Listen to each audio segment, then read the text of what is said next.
Bonjour, Monsieur le ministre. Bonjour. Et merci de nous recevoir pour cette interview. Comment est-ce que vous analysez l'enlisement sécuritaire et politique au Mali? Bon, l'enlisement politique et sécuritaire, en réalité, c'est deux choses différentes. Il y a la situation politique aujourd'hui qui se caractérise essentiellement par les questions liées au référendum. Je pense que, au projet de référendum, je pense que nous allons en parler, parce que vous avez un certain nombre de questions dessus. Et il y a la situation sécuritaire, qui est la plus importante, puisque c'est ce qui touche la vie des gens, c'est ce qui touche la sécurité, l'intégrité physique de nos compatriotes. C'est en raison de cette situation que des gens perdent la vie, c'est en raison de cette situation que des gens n'arrivent pas à travailler correctement, à commercer. Et cette situation est beaucoup plus grave aujourd'hui. À mon avis, il y a plusieurs facteurs qui expliquent que sur le plan sécuritaire, nous n'arrivons pas à reprendre le dessus encore aujourd'hui grâce aux moyens intrinsèques de l'État. Je pense que le premier élément, c'est la mise en œuvre difficile de l'accord de paix. L'accord de paix, son objectif justement, c'est de faire en sorte que la sécurité soit une réalité sur l'ensemble du territoire. Aujourd'hui, l'accord de paix n'est pas mis en œuvre à 10%. Donc il y a des retards de part et d'autre. Il y a des retards liés au gouvernement, il y a des retards liés aux groupes armés. Le fait qu'on n'applique pas l'accord de paix, ça crée une situation de ni paix ni guerre qui favorise les fauteurs de troubles, les bandits, les terroristes et tous ceux qui ont intérêt à ce que l'insécurité grandisse. Parce que ça, il y a cette question qui est importante. La deuxième question, c'est, je dirais, la priorité qui n'est pas encore accordée à la sécurité et la priorité qui n'est pas encore accordée à l'occupation du territoire par l'État malien, par l'administration malienne, par les forces de sécurité maliennes. Moi, je ne sens pas véritablement que nos gouvernements successifs et donc notre gouvernement actuel a cela comme objectif cardinal. Alors que sans présence de l'État sur le territoire, il est difficile que la sécurité puisse régner. La nature a horreur du vide. Les problèmes communautaires que nous avons dans le Massina, dans le delta central, mais aussi aujourd'hui dans la région de Mopti, vers l'est, dans le pays d'Ogon, ce sont des problèmes qui sont aussi dus au fait qu'il n'y a pas de justice, il n'y a pas d'administration du territoire, il n'y a pas de gendarmes, il n'y a pas de garde. Et donc les gens ont tendance à se faire justice eux-mêmes et d'escalade en escalade, on arrive à des problèmes entre les communautés. Il faut qu'on fasse en sorte que, indépendamment du processus de paix, que la présence sur le territoire soit une priorité absolue pour l'État, quoi que cela en coûte, et que donc que l'État essaie de progresser partout où cela est possible, partout où cela est souhaitable, quitte à ce que, je l'ai dit comme tout à l'heure, que nous subissions des pertes, que nous subissions des destructions, mais nous devrons poursuivre absolument la recherche de présence de l'État sur le territoire. Donc je pense d'un côté on a mise en œuvre difficile de l'accord de paix, d'autre côté nous avons la question de la présence de l'État sur le territoire, et en troisième position, je pense, nous avons les insuffisances, les faiblesses, les handicaps qui sont liés à nos forces armées, nos forces de sécurité, qui n'arrivent pas encore à retrouver l'organisation, le dynamisme, les équipements, la motivation, l'efficacité nécessaire pour sécuriser notre territoire par leur fait. Donc il y a aussi le fait que nos forces sont encore en convalescence. Et donc il faut agir sur tous ces aspects pour qu'on puisse commencer à sécuriser davantage le territoire et à sécuriser davantage nos compatriotes et donc à ramener la confiance entre les Maliens. Je ne suis dans aucun camp, parce que je trouve qu'être dans un camp aujourd'hui est réducteur. La position de notre parti, qui est ma position personnelle, est une position, je dirais, située un peu entre les deux camps. C'est pourquoi d'ailleurs nous sommes accusés par les deux camps. Ceux qui sont dans le oui considèrent que nous sommes populistes, les gens qui sont grosso modo dans la majorité présidentielle pour une large part. Certains nous traitent même de traîtres, figurez-vous. Et ceux qui sont dans le camp du Nord estiment que nous ne sommes pas suffisamment courageux et que nous avons fait une position mi-figue, mi-raisin. Nous avons souhaité depuis le début adopter une position de modération dans cette situation. Pourquoi une position de modération? C'est qu'il y a une explication. La première des explications, c'est que le parti Yelema, ma personne, moi-même, Moussa Mara, je pense que la révision de la Constitution est indispensable. Je l'ai écrit plusieurs fois, je le dis. Elle est indispensable pour appliquer l'accord de paix. Elle est indispensable aussi parce que notre Constitution mérite d'être actualisée. C'est une Constitution qui est assez vieille. Il y a eu déjà plusieurs tentatives, comme vous le savez. Le second élément, c'est que ce qui a été engagé par le gouvernement actuel, par le président Ibrahim Boubacar Keïta, il y a du bon dedans. Il y a des éléments qui sont positifs dans le projet. Mais il y a des éléments qui sont négatifs aussi. Donc quand nous avons une situation où vous avez un travail qui est inachevé, je pense que l'idéal, c'est que vous essayez de corriger ce travail de tous les aspects négatifs. C'est pourquoi le parti et moi-même, nous avons estimé que le président doit reculer, écouter les forces vives, notamment la société civile, prendre en compte les doléances et corriger tous les aspects problématiques, négatifs du projet, pour ensuite, ultérieurement, le représenter, afin que nous puissions avancer dans la mise en œuvre de l'accord de paix. Donc c'est cela notre position. Effectivement, cette position, elle n'est pas sexy, entre guillemets, puisque aujourd'hui, quand les passions sont exacerbées, les gens voudraient qu'on ait une position claire qui dit « je suis d'accord » ou « je ne suis pas d'accord ». Mais nous, on estime que dans une situation de ce type, il est très réducteur. Et finalement, pas très productif de dire simplement oui ou de dire simplement non. Notre souhait est que le chef de l'État entende les grognes des uns et des autres, qui reculent, qu'il écoute les Maliens, notamment la société civile, la plateforme anti-Abana en l'occurrence, qui corrige le projet de tous les aspects négatifs, de tout ce qui lui est reproché, et souvent à juste raison, et ensuite qui reprogramme la réforme, le référendum à un moment déterminé. Et nous avons souhaité d'ailleurs, nous avons fait une proposition à la matière, c'est-à-dire le 26 novembre, la date qui est prévue pour les élections régionales et du district. C'est cette position qui est la nôtre depuis juin et c'est cette position qui est encore la nôtre aujourd'hui. Maintenant, nous sommes dans une période où le président est en train d'écouter les uns et les autres. J'espère qu'il tirera la conclusion que nous lui souhaitons. Maintenant, s'il continue d'avancer, ça c'est un autre sujet. Nous aviserons à ce moment. Et le rôle, une des rôles des fonctions principales d'un parti politique, c'est l'éducation des citoyens qui est au cœur de vos actions. Depuis un moment, parce que c'est quelque chose qui revient très souvent dans vos analyses, l'éducation sociale des citoyens. Et aujourd'hui, si le parti Yelema ne prend pas vraiment une position, on ne voit pas de campagne de sensibilisation à la base, comment tout ce beau monde que Yelema a, que ce soit au Mali ou à l'étranger, peut se positionner par rapport à quelque chose d'aussi important pour la nation malienne? Mais nous estimons qu'aujourd'hui, il est prématuré de se positionner. Moi, je respecte ceux qui sont dans le camp du non, comme je respecte ceux qui sont dans le camp du oui. J'ai beaucoup d'amis dans ceux qui sont dans le camp du non, j'ai des amis dans ceux qui sont dans le camp du oui. Je respecte. Mais je dis aujourd'hui, la situation de notre pays est tellement complexe qu'on ne peut pas la résumer par un non ou par un oui, justement. La situation du pays est complexe. On vient de parler d'insécurité, vous avez d'autres éléments en rapport avec les problèmes de l'État, la question de la drogue, la question de la réconciliation, les destructions passées, la question de la justice, et je ne parle même pas de la question de la corruption.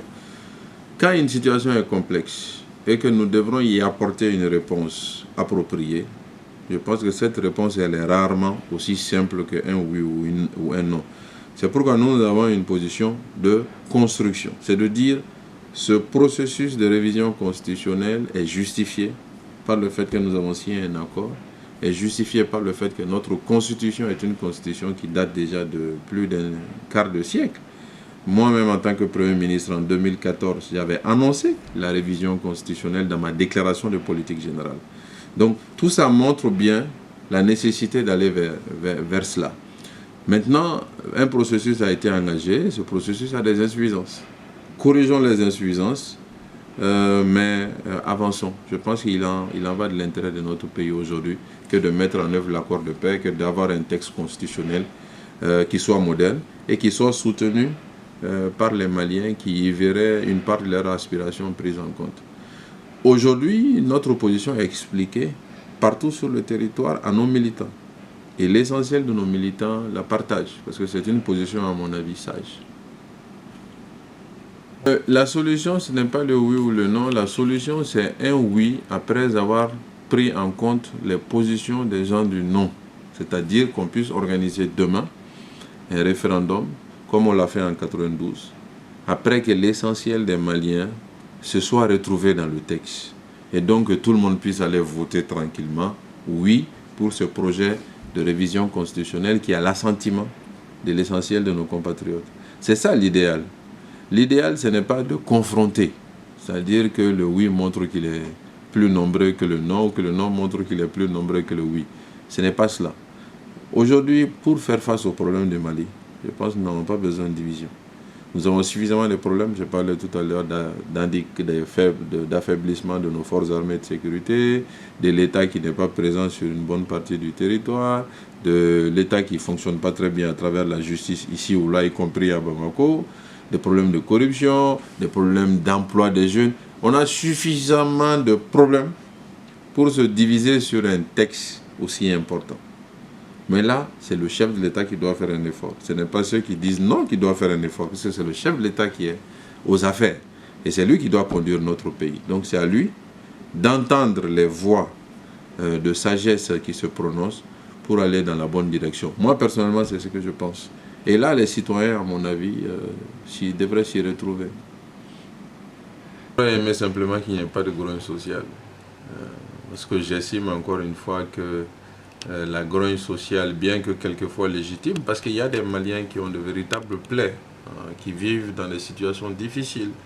Et donc, ils s'expriment un peu par cette situation, leur désarroi, leurs problèmes d'emploi, leurs problèmes de formation, leurs problèmes de revenus, simplement.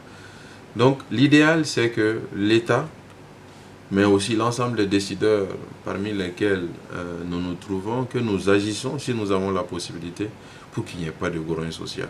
Notre pays ne doit pas se permettre d'aller de grogne sociale en grogne sociale. La grogne sociale, c'est des opportunités perdues pour travailler, créer de la richesse, se donner encore davantage la main et avancer.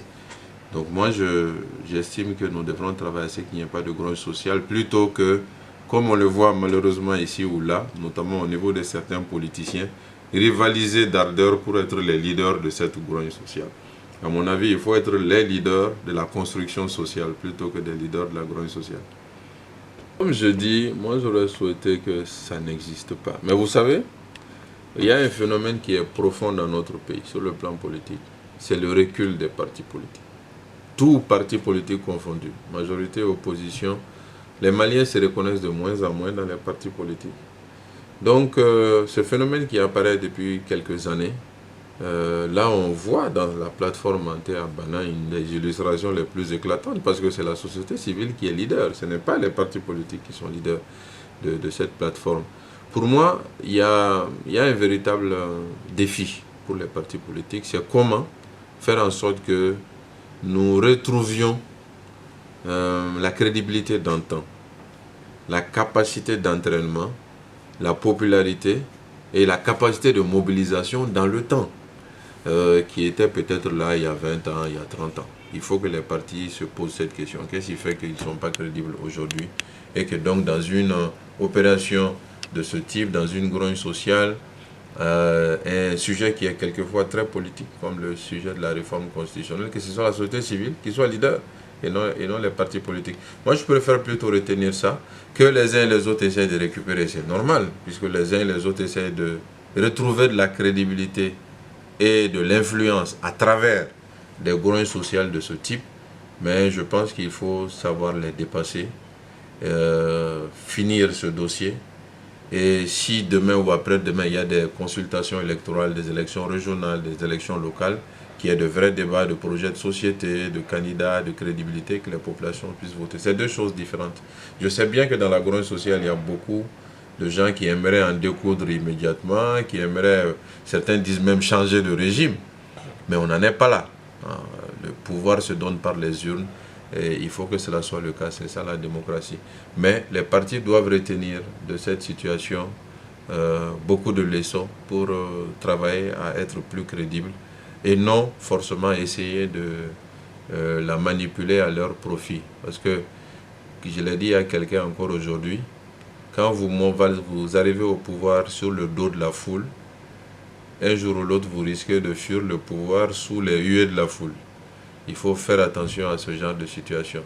Ce qui se passe par rapport à la plateforme est quelque chose de légitime et c'est même positif, puisque les citoyens se lèvent et disent qu'ils ne sont pas d'accord. Il faut que l'État en tire les leçons qu'il faut, mais que les politiciens qui sont ici ou là essaient d'en profiter, ils devraient plutôt se poser des questions plus profondes sur leur incapacité à mobiliser autant. Et donc, qu'est-ce qu'ils doivent faire comme remise en question pour arriver à ces résultats ultérieurement. Le pouvoir se donne par les urnes, moi je pense, et donc il faut qu'on reste dans cette direction. Ceux qui aspirent au pouvoir ne doivent pas être toujours en train de chercher un levier sous forme de grogne sociale, sous forme de crise pour arriver au pouvoir par effraction. Je pense que ça, il faut l'éviter fondamentalement. La deuxième chose, et ça on le voit clairement, dans notre pays, le leadership a failli. Et quand le leadership a failli, la population cherche d'autres alternatives. Et ces alternatives populaires ne sont pas toujours constructives, on l'a vu ailleurs. Donc il est souhaitable que dans le leadership, on travaille à amener des hommes et des femmes qui soient désintéressés, qui soient compétents et qui puissent dans leur action amener progressivement la population à faire confiance au leadership. C'est cette confiance qui n'existe pas aujourd'hui et qui fait que, bon, voilà, les décideurs ne sont pas vraiment populaires dans la masse, les décideurs politiques, surtout les décideurs publics de manière générale. Parce qu'il y a beaucoup de travers, la corruption, l'enrichissement sans cause, beaucoup de travers, il faut le reconnaître. Donc nous qui avons des aspirations à exercer le pouvoir, nous avons du boulot. Et le premier de notre tâche, c'est de faire en sorte que arrivent aux responsabilités des hommes et des femmes capables, honnêtes, désintéressés, qui ne vont pas arriver au pouvoir pour se servir, mais pour servir. Quand on le fera, avec le temps, à mon avis, les choses redeviendront normales. Mais dans la situation actuelle, où on a grosso modo, ni tête ni queue, ça va dans tous les sens, c'est aussi emblématique du fait que les leaders ont failli. Ça, je pense qu'il faut le reconnaître. Donc, du coup, les leaders devraient se remettre en question plutôt que d'essayer de courir derrière les grognes sociales et essayer de les manipuler à leur profit. À mon avis, ils n'y arriveront pas. Je pense qu'ils n'y arriveront pas. À un moment ou à un autre, ils se feront démasquer et le retour de bâton risque d'être compliqué. Le vrai problème, c'est le leadership malien, les élites politiques maliennes qui se remettent en cause et qu'ils travaillent véritablement à ce pourquoi on doit les mettre aux responsabilités, c'est-à-dire répondre aux attentes des Maliens.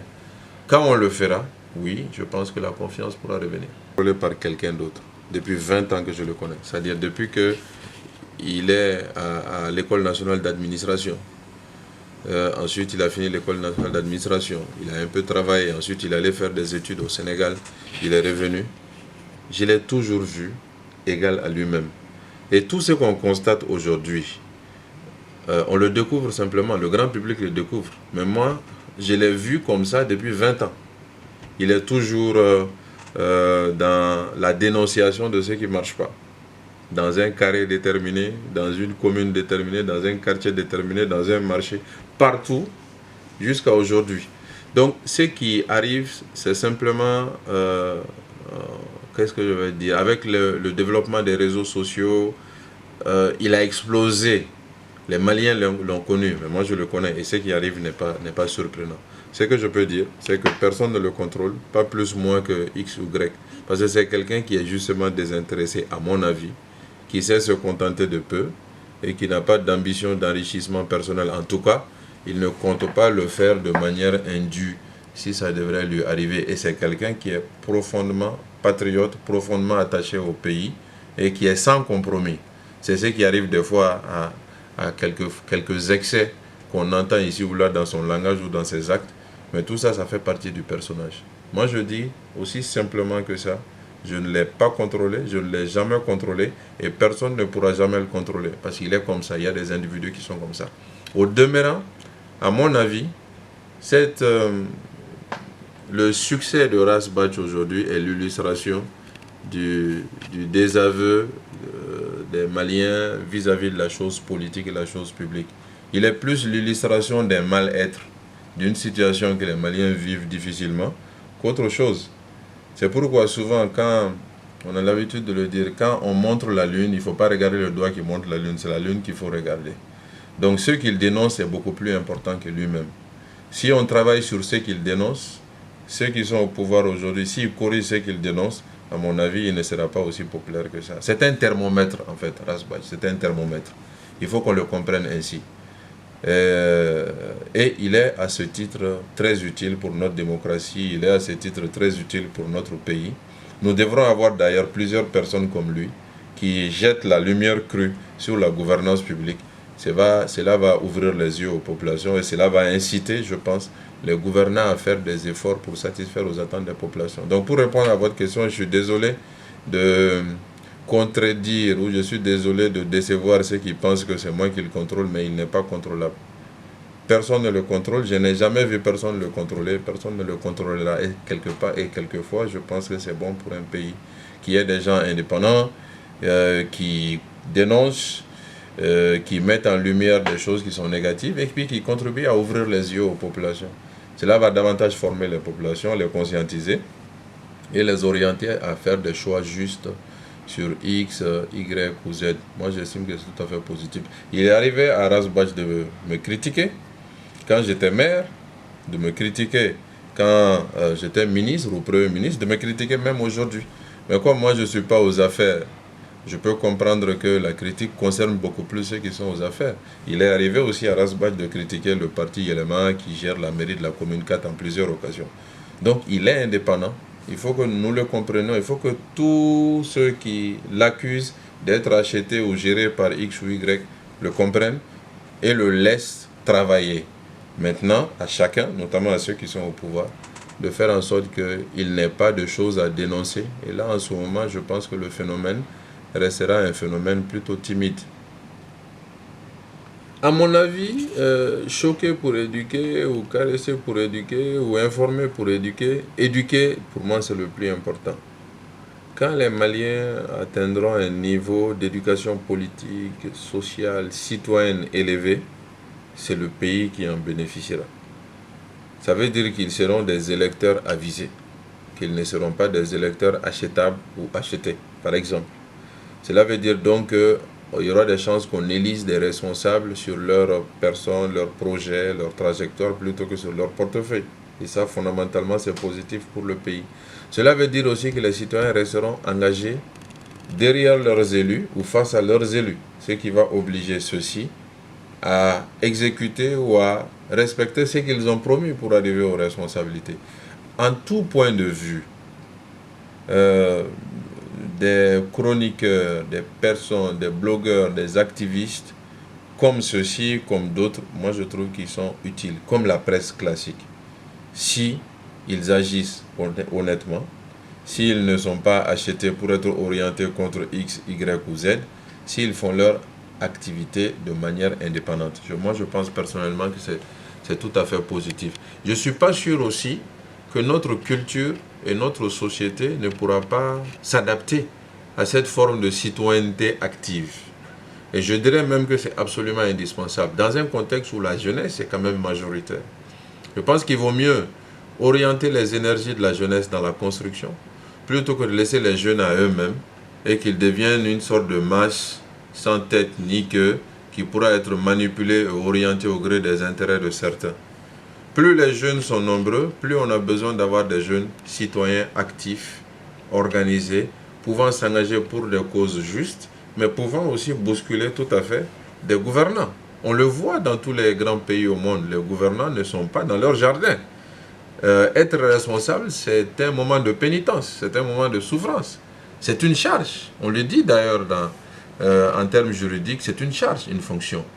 Donc il faut que nos gouvernants le comprennent et qu'ils ne comprennent pas la responsabilité ou la fonction comme un profit, comme justement une source d'enrichissement, qu'il faut qu'ils considèrent au contraire comme une charge pour servir, pour respecter des promesses, pour faire le bonheur du peuple. Et donc si on a des aiguillons de ce type qui sont là pour le rappeler, pour moi c'est vraiment tout à fait positif. Moi je vois ces choses de manière positive.